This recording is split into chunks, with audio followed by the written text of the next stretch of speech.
Hey guys, it's Lucid. Welcome back. We are jumping back into our YouTuber Let's Play with Late Age Mictlan. Turn 21, and we'll get into it. So, yeah. I don't want to say the game is going slow, but there haven't been massive developments after the fact that I'm getting triple teamed. People have basically just been raiding me. Anyway, so a message from Ulm. Neighbors, global message, Pangea, Mictlan, Man, Utgaurd, Midgard. We are betrayed. The alliance that was formed to oppose Mictlan has been broken. We invaded from the north, laying siege to his forts and prepare for major battle, but our allies are nowhere to be seen, which is not really true. Man was invading me with a big army. Utgaurd withdraws his forces. Man's forces are yet to be observed. Not really true. And worse, Midgard invades our lands, feigning aggression to Mictlan. If any of you still hope that we would sacrifice our armies to fend off Mictlan, bury that hope. It's gone from this world. We will withdraw to our lands and destroy any who choose to follow us. Probably going to be me, because, yeah, if you break your nap with me in a game, especially if I think I'm in a strong position to win, I will think about it, like, logically, and say, who is the most rational person for me to attack? But if my chance of winning is like less than 10%, as it is in this game, yeah, we're going to bury the hatchet in your nation. So we will be following him into his land. I sent a message out to everyone. I didn't talk about this in the last episode. I forgot to pull up outgoing diplomacy. But I sent a message to the whole world. That was basically the only thing I said, which was, we wanted to give Ulm time to take back his treacherous move, but alas, he hasn't. So may all know, Ulm agreed to a non-aggression pact and broke it with no notice. Do not make the same mistake of trusting a well-spelled single word from his lying vampire lips. Man is certainly more scheming and treacherous, but at least has basic honor. Which is true. Message from Midgard. Oh god. Bloodman, we know likes your messages to us, but here's the deal. Ulm has likewise betrayed us despite Man's assurances that we should trust them. Man also is getting angry with us. So they're having like a little fight here about who's attacking who. Like, Ulm is saying that Midgard attacked him, and then vice versa. I don't know which one's true. Man is also getting angry with us, even though... But they probably don't even know, because probably one of them said something. Like, how can you know what's going on with diplomacy when you have messages like this? Man is also getting angry with us, even though we try to help him kills the undead that invade their land. So I guess he took one of the provinces formerly owned by Man. So we's thinking we's not like you's much, but that you hasn't killed many Viking warriors as Ulm. And friends of Ulm has got to be enemies of Midgard. Also, we know like Utgaurd getting stronger and stronger. Utgaurd betrayed our Vola.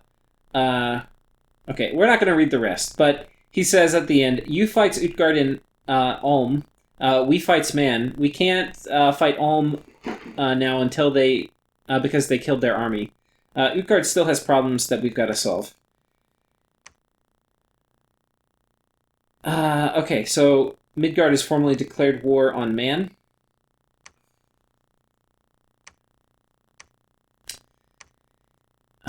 And I think Man actually is going to crush Midgard. That's kind of my prediction at this point, because Midgard can do some fancy things, but a lot of their units rely on glamour, which kind of relies on not being hit by arrows.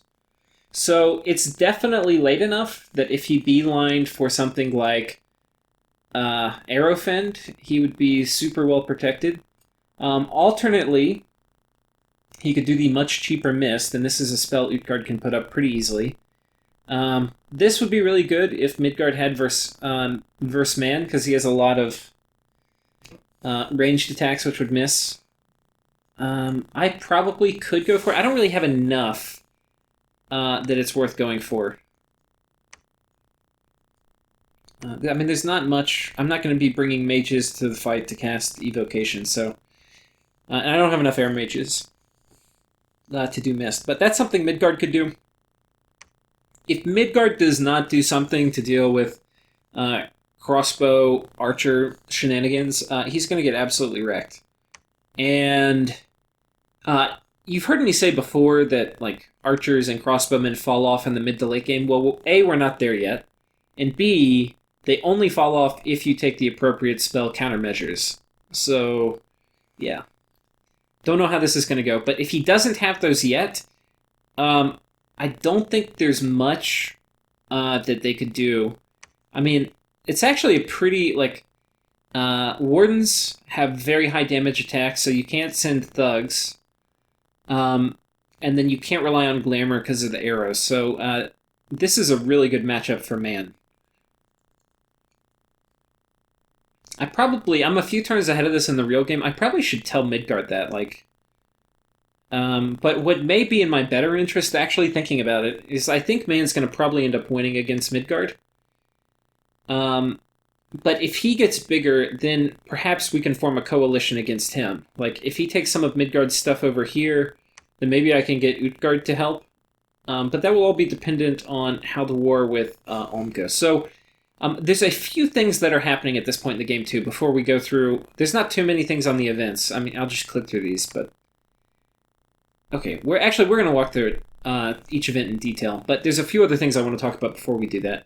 One is that Utgaurd hasn't moved his armies, and at this point I noticed he actually stalled 2 or 3 turns in a row now. Maybe 2 turns in a row. So he's not replying to any messages that we've sent him. I think before this, somebody was saying he had some real-life stuff going on. So it could have been this game just got put on the back burner in terms of priorities. But anyway, we are going about seeking a sub, and I think we either find it... I think we find it this turn, so either next turn or the turn after, you will see the first turn the sub plays. I think it's definitely this turn or the turn after. So it's kind of interesting because you can see this little team up and kill me has ended now. And it's ended without me losing a fort. I've lost some of this land to Utgaurd, which, fine. And there's apparently going to be some battle up here with Midgard. But yeah, it's... it's not that bad. I'm pretty happy that... I mean, now Man has a big army here, so... Man, if it's... Utgaurd is basically AFK. Ulm is getting attacked sort of with Midgard, and then Midgard's attacking Man. Daz, I do not think, is going to want to fight me without a very decisive, unbalanced sort of coalition against me, which, is great. But anyway, he's probably going to try to make peace, which I'm probably okay with. So I'll go ahead. I'm going to go through my... Well, no, okay, we'll do diplomacy at the end. I am going to go click through all this. So Midgard attacks Man. Let's go take a look. Now, you saw the army Man had. Now, this is like I think this is a small raiding force that Midgard's bringing. This is just not going to cut it. We'll take a look at the Bless. They've got shock resistance, which is going to be nice against eventual thunder strike spam from Man, but attack skill, magic weapons, precision, shock resistance, poison resistance, defense skill, reinvigoration, magic, undying, HP +1, strength +2, mountain survival, combat speed. Let's just take a look at their stats here. 21 defense, pretty high, but I think Man has pretty high attack things. And then there's not many of these guys, and they're cap only, so they're going to get surrounded. And then one hit from a warden will kill him. Their protection's not terribly high. Yeah. These guys are just going to get murdered. I mean, as soon as glamour pops from an arrow or something, it's not going to be good.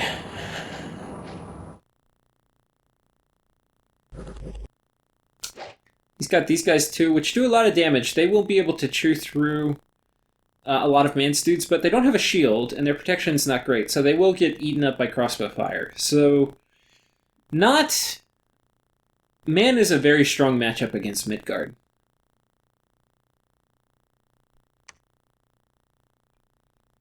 I think I actually, way back when, told Daz, who's playing Man, hey, you should attack Midgard, not me, because you're a very good matchup against him, and until he gets, like, he's an air nation, and once he gets arrow-finned, you're not going to be a great matchup anymore, right? But before that, you're an awesome matchup.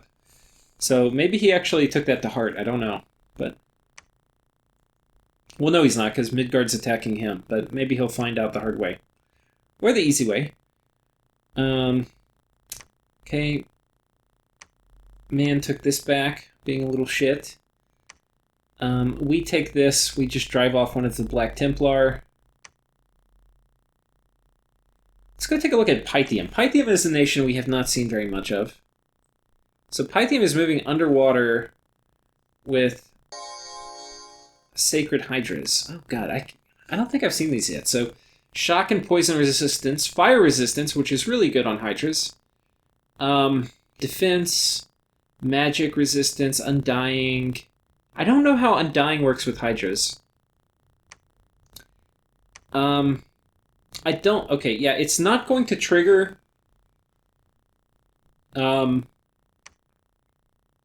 this is, I think, the total amount of HP it has. It's not like the HP for this form. So as it gets hit, its HP will kind of change. So you can see its heads are regrowing there.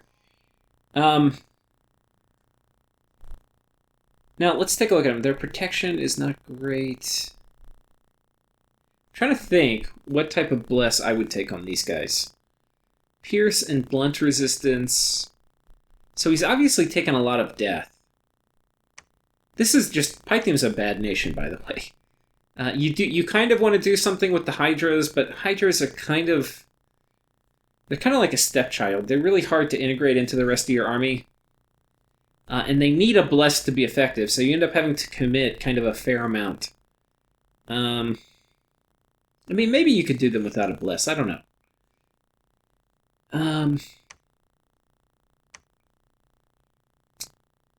Yeah, I mean, the fire resistance just gets rid of their fire vulnerability.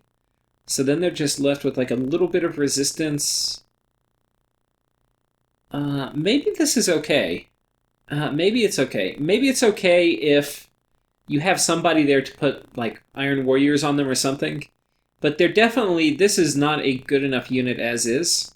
You need something else on them. And right now they're not getting it, but... It's probably going to be enough to kill like a few indies. And then coming down here, we've got us bumping into... Okay, we bump with these guys. And this will be kind of instructive as to what happens when Hydras run into people who don't suck. Yep. Okay. I think we lost some dudes due to poison. Yeah, we lost a lot, actually. Well, I'll just show you that kind of animation there at the end. Kind of annoying. But Pythium... How is he getting underwater, by the way? Okay, he made a manual of water breathing. These are expensive. And they take a while. They're kind of high research, I think. Maybe I'm wrong. Maybe they're construction 4, but... So we kill him, but unfortunately poison is going to kill a bunch of our dudes, so that's unfortunate. But we could have killed way more Hydras than that. It's just the poison at the end ended up catching up with us. Let's go see Pangea. So we have Pangea's God. I don't know if we've seen them yet, but it's got the Carrion Dragon. I love this. It's such a cool chassis. And it can change into a Carrion Lord, which gets more of the item slots. It's got recuperation, which is awesome. Really cool chassis with, I think, a huge amount of fear. Yeah, 18. Very, very cool.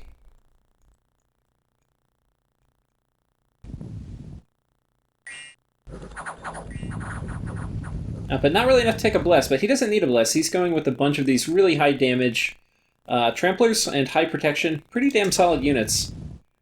So it looks like he went for scales with an expander or something like that. I kind of dig it.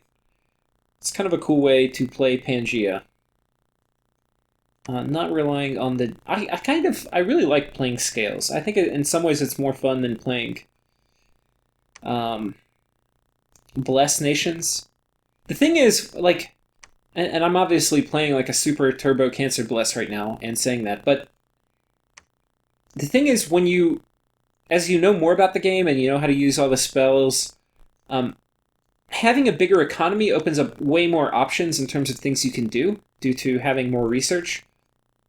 When you take a Cancer Bless, a lot of times you're sacrificing research. And by doing that, you're kind of limiting your playstyle. Like, I mean, I'm going for like a very one-dimensional thing. I've got a blood economy with construction 4, and then I'm going for mass protection. I mean, and some blood magic, to summon Ocelots. But there's not a huge amount of diversity. I don't have a ton of mages where I'm doing interesting things like spamming Swarm or, whatever else. I'm not doing any of that. I'm just, ho-humming along. We did find a magic site, though. I didn't talk about it. Clamfield. So that's nice. It's going to give us a little bit of income in a pearl. And I think that's about it.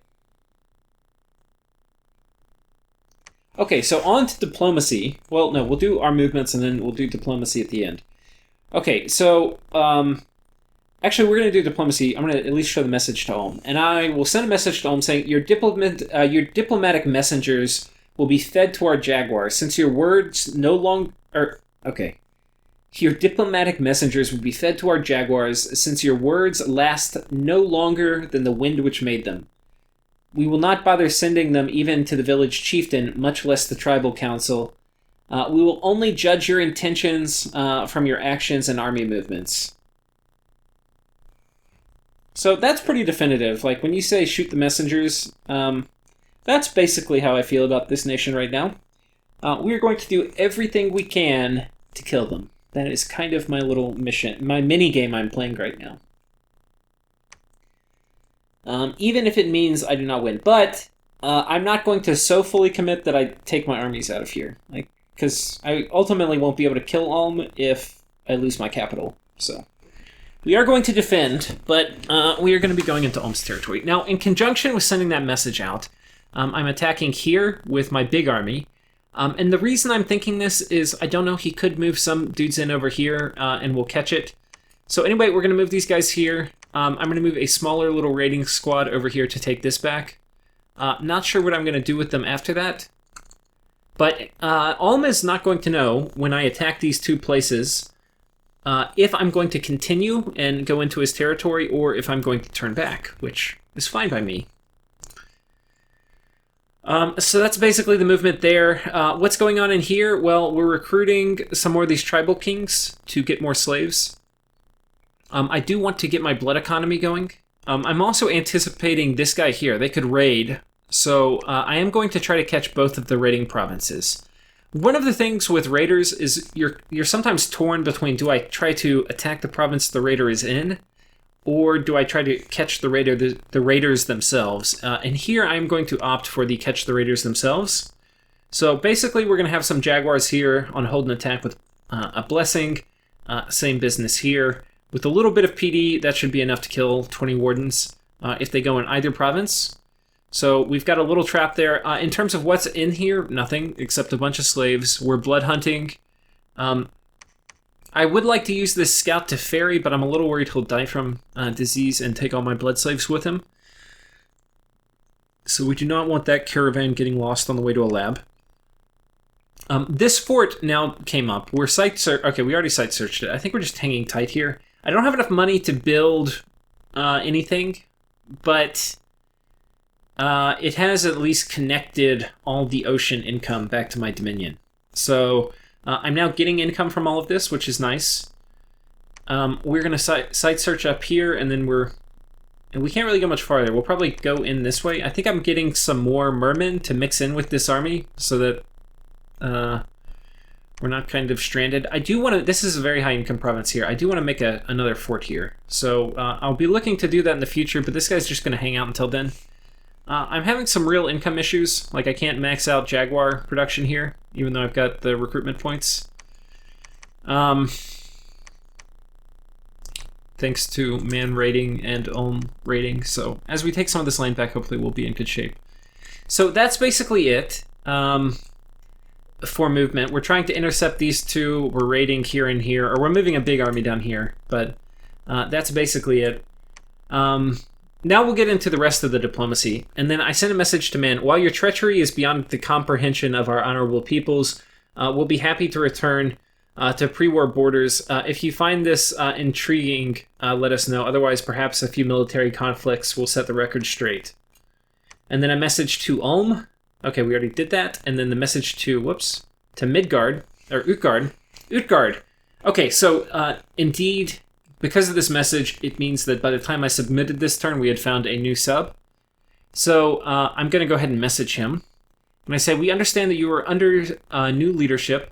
Oh, by the way, the new player is Squatty. So if I've played a game with him a couple times, actually. He was in the other YouTuber multiplayer, and then he was in another game with me in my Scaleria series, which is going up now.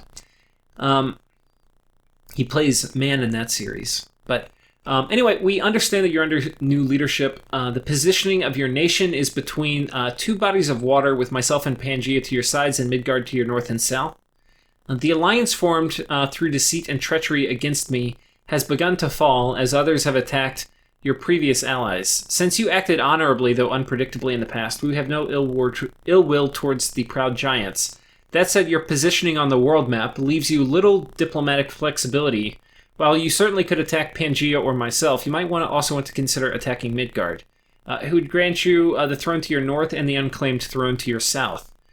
That said, we will be happy to resume our warfare, as it will be much closer to a fair 1v1 fight than rather than what it was. We're always happy to live or die by 1v1. Anyways, we hope that you share your diplomatic thoughts with us, for it is the same sun that watches over all these lands, and the same horrors that will come to claim them very soon. Council of the Sun, God. So, okay, what were we saying in that message to...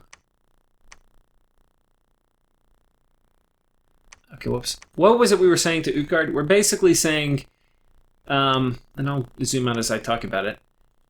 We talked about this a little before, but he's kind of in this weird position. He can't attack that many people. He can attack, like, Midgard up here and take this throne. He can attack Midgard down here, but his big borders are me and Pangaea. So I'm kind of just facing into that and saying, like, look, you know, there's only 3 people you can fight, and I understand if it's me. But if he wants thrones, it's probably not fighting me. It's probably taking this one from Midgard and this one down here. Okay. Then we have a message to Midgard. The peoples of Mictlan have no love avails, but apparently the peoples... What? Apparently the peoples of Midgard and Mictlan are the only humans not rife with treachery. The other human kingdoms of Man and Ulm have succumbed to the politics of treachery and backstabbing. They send armies into my lands. They cower and retreat as my armies appear to fight them. Cowards that wish for the others to die so that they may profit. You may fight both of them, but I doubt they will even give you a good fight. If Utgaurd continues to not... So this, I think I actually didn't appreciate how good of a nation Man was when I sent this, because this is my future self. Not with any particular information about any battles that they had, but I just have, like, read up more on Man, and Man is fearsome in late age. Anyway, so is obviously LA Ulm. LA Ulm is... I mean, they're kind of small, so I'm not sure if they're going to put up a huge fight, but they're probably one of the more powerful nations in the game. So, if Utgaurd continues to not attack me, I will have no greater pleasure than to exact justice promised by the Sun God on the peoples of Man and Ulm. We've lost much territory to the Alliance, but very little military. So while our research and other projects have suffered, we're quite ready to seek revenge. We have not suffered too much... we have not too much interest in their lands. Who is it that you intend to take the most territory from, and perhaps we'll seek to take land from the other? Okay, so I'm basically saying if you attack Man, I'll attack Ulm. If you attack Ulm, I'll attack Man. And then I also sent a message to Utgaurd as an addendum. 91 and 76 were the property of the tribe of Mictlan, but we'll be happy to let the giants keep them. But 104 and 74 are to remain part of the Mictlan kingdom should peace prevail. Okay. So that's basically saying... which ones was I saying? 104 and 74. Okay, here's 104. Where the hell is 74?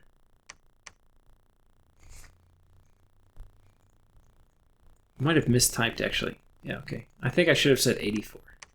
Or 94. Okay, these are mine. That's basically what I'm saying. So that's probably confusing. Anyway, such is... I think that is basically all of it for this turn. So anyway, not horrible news. Utgaurd's under new leadership. I do not know at this time whether he's going to attack me or not. If he attacks me, I haven't made any definite declarations against Ulm. I may be able to make peace with him again, which I do not want to do. I want to devote myself to killing him. But if Utgaurd moves this big Doomstack in, I will, of course, have to retreat. That's one of my main reasons why I want to move here with these guys is, like, if I knew ahead of time, like, if I could go ahead and talk to Utgaurd and say, hey, what do you want to do? And we could figure it out real time, and he made peace with me, I would probably take this army and just dive bomb here. But I'm not going to, because I don't know. If he moves this guy to my cap, I need to be able to get to my cap in a turn or two. Because these guys, especially if they have hurlers, it's very easy for them to one-turn pop forts. So I think that's it. Thank you guys for watching. See you next time.